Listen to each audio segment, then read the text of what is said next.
Number 1, हर इंसान को कर्म में विश्वास करना चाहिए, क्योंकि ये जगत की कर्म लोक है। कर्म आपके हाथ में है, परिणाम नहीं। इसलिए कर्म पर ध्यान लगाए, यानी कि सिर्फ काम पर ध्यान लगाए और मेहनत करें। नंबर 2, भगवान श्री कृष्ण कहते हैं कि हर वक्त अपनी कामनाओं और इच्छा में डूबे रहना ही इंसान के सभी दुखों का कारण है। अगर वो इससे मुक्त होकर अपना कर्तव्य निभाए तो उसका जीवन खुशहाल होगा।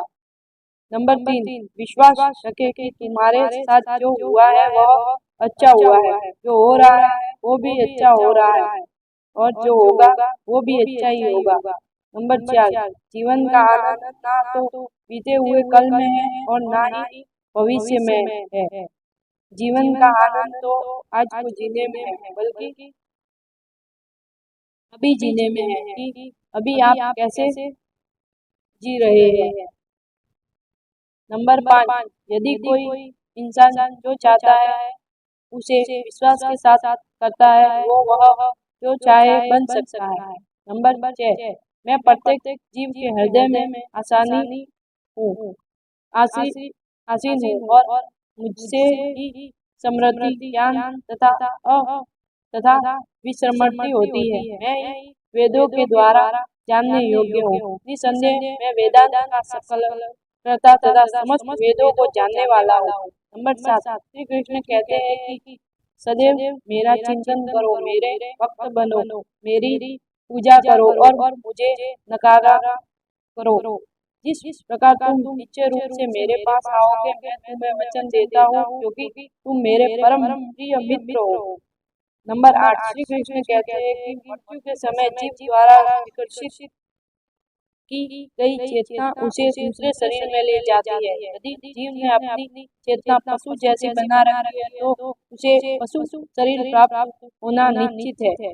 नंबर 9, श्री कृष्ण कहते हैं कि कुछ रन है तो जिंदगी का फैसला अपनी परिस्थितियों को देख कर ले। दुनिया को देखकर जो फैसले लेते हैं वह दुखी ही रहते हैं।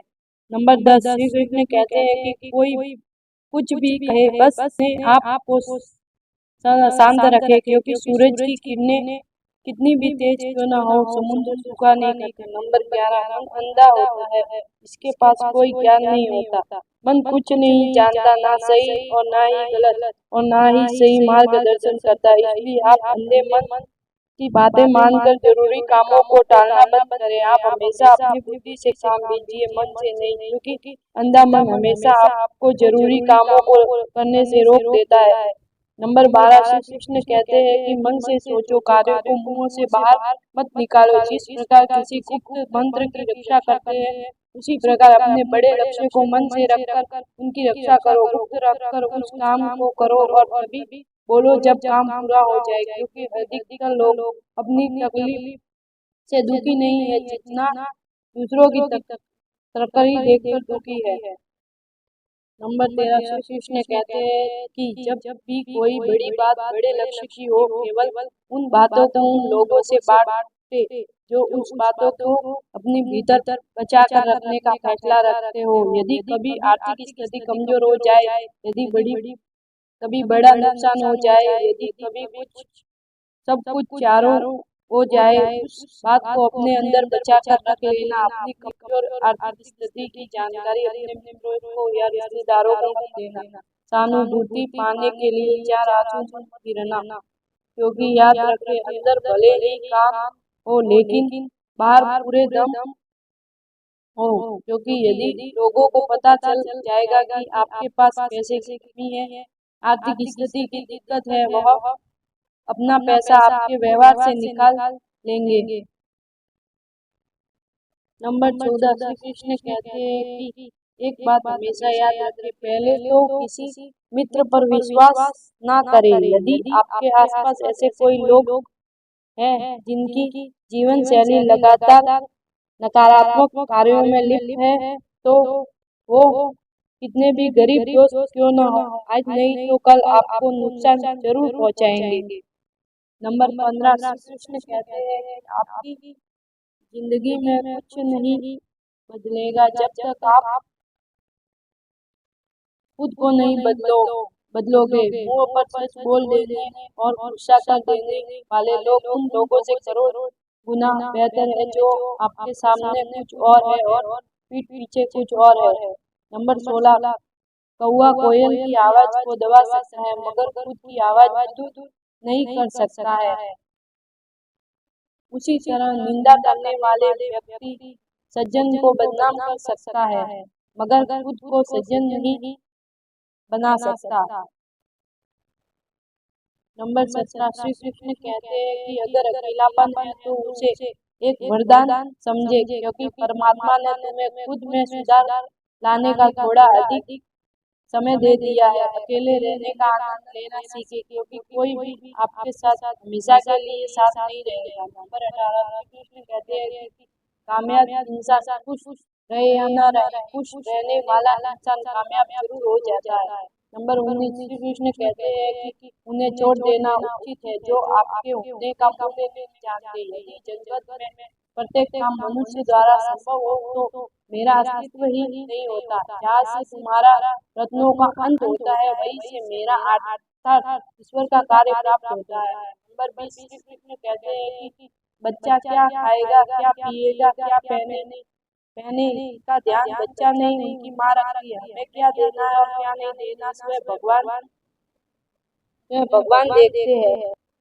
नंबर 21, श्री कृष्ण कहते हैं कि मन एक सेवक, सुंदर सेवक और खतरनाक स्वामी है। जीवन मनुष्य के जीवन केवल उनके कर्म पर चलता है। जैसे कर्म होते हैं वैसे ही उसका जीवन होता है। नंबर 22, होकर पाने का अलग मजा है, रो कर हंसने का मजा ये कुछ और है। हारना तो जिंदगी का हिस्सा होता है लेकिन जीतने के बाद जीतने का मजा ही कुछ और होता है। नंबर 23, अच्छा बनने के लिए किसी का नकल करने की जरूरी नहीं, खुद इतना अच्छा बनो कि लोग आपकी नकल करने लगे। नंबर 24, अगर कोई आपसे मांगे तो दे दिया करो क्योंकि भगवान ने आपको देने वालों में रखा है, मांगने वालों में नहीं। अच्छे वक्त को देखने के लिए बुरे वक्त को झेलना पड़ता है। नंबर 25, सेवा सबकी करो लेकिन आशा किसी का मत रखो क्योंकि सेवा का असली मूल्य भगवान ही देता है। हमेशा हमेशा अपनी नजर उस चीज पर रखे जिसे तुम पाना चाहते हो, उस पर नहीं जिसे तुम खो चुके हो। नंबर 26, अन्न और जल से बढ़कर कोई दान नहीं और माता पिता से बढ़कर कोई देवता नहीं। नंबर 27, जिंदगी का सबसे बड़ा गुरु मंत्र यही है, अपने राज किसी को ना बताए। जरूरत से ज्यादा इज्जत और समय देने पर लोग आपको गिरा हुआ समझने लगते हैं। नंबर 28, कभी भी पीछे आपकी बात हो रही हो तो घबराना मत क्योंकि बात होने की होती है जिसमें कोई बात होती है। नंबर 29, याद रखना सफलता कभी मांगने से नहीं मिलती, मांगने से केवल भीख मिलती है। नंबर 30, सफलता पाने के लिए तुम्हें खुद मेहनत करनी पड़ेगी। छोटी छोटी गलतियों से बचने का प्रयास करो क्योंकि इंसान ठोकरे पहाड़ों से नहीं बल्कि छोटी छोटी पत्थरों से आता है।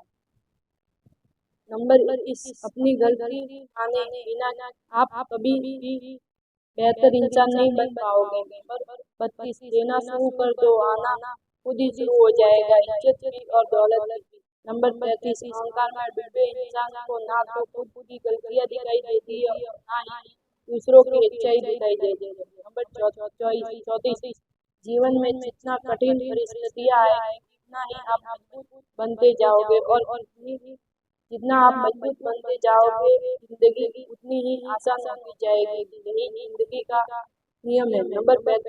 नंबर 35, याद रखना अपमान का बदला लड़ाई करके नहीं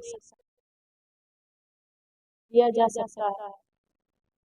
नंबर 36, अगर बुरा करने का ख्याल आए तो उसे कल पर टाले और अच्छा करने का ख्याल आए तो उसे आज ही कर डालो। नंबर 37, साथ रहकर कोई छल करे तो उससे बड़ा कोई शत्रु नहीं हो सकता और जो हमारे मुंह पर हमारे बुराई बात दे उससे बड़ा कोई मित्र नहीं हो सकता। नंबर 38, याद रहे साफ साफ बोलने वाला कड़वा जरूर होता मगर विश्वासघाती नहीं। नंबर 39, त्याग दो अपने बुरे कल को क्योंकि उसका प्रभाव आने वाले कल को दूषित कर देगा। नंबर 40, जिंदगी को जीने के दो तरीके हैं, एक तो जो पसंद है उसे हासिल करो और दूसरा जो हासिल नहीं है उसे तुम पसंद करना सीख लो।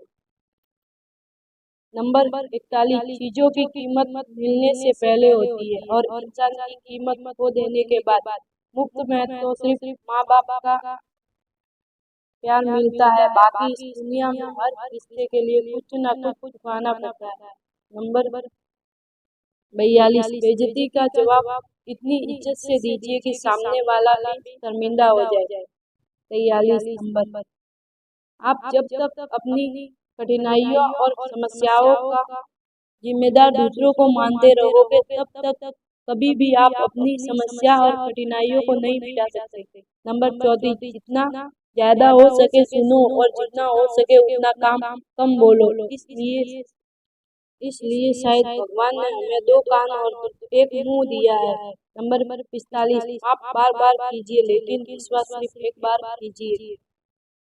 नंबर 46, जिंदगी में कभी भी किसी को इतना महत्व मत दो कि वह तुम्हारे चेहरे से मुस्कान ही छीन ले। नंबर 47, अपने जीवन की समस्याओं किसी के साथ साझा मत कीजिए, क्योंकि 80% लोगों को उससे कोई फर्क नहीं पड़ता, बाकी 20% लोग खुश होंगे कि आपके जीवन में यह समस्या है।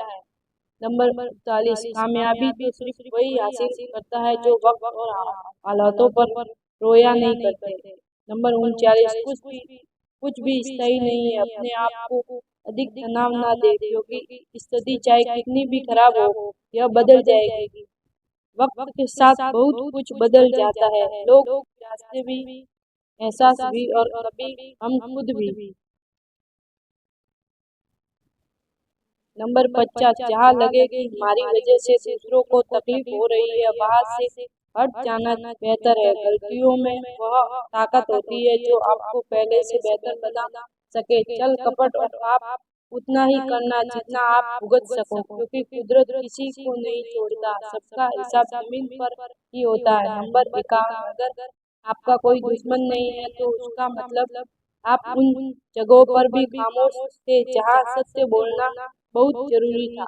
निष्कर्ष, भगवत गीता से हमें यह सीख मिलती है कि हमें अपने कर्तव्यों को बिना फल की इच्छा किए करना चाहिए। कर्म करना हमारा अधिकार है, परंतु उसके रिजल्ट पर हमारा कोई नियंत्रण नहीं है।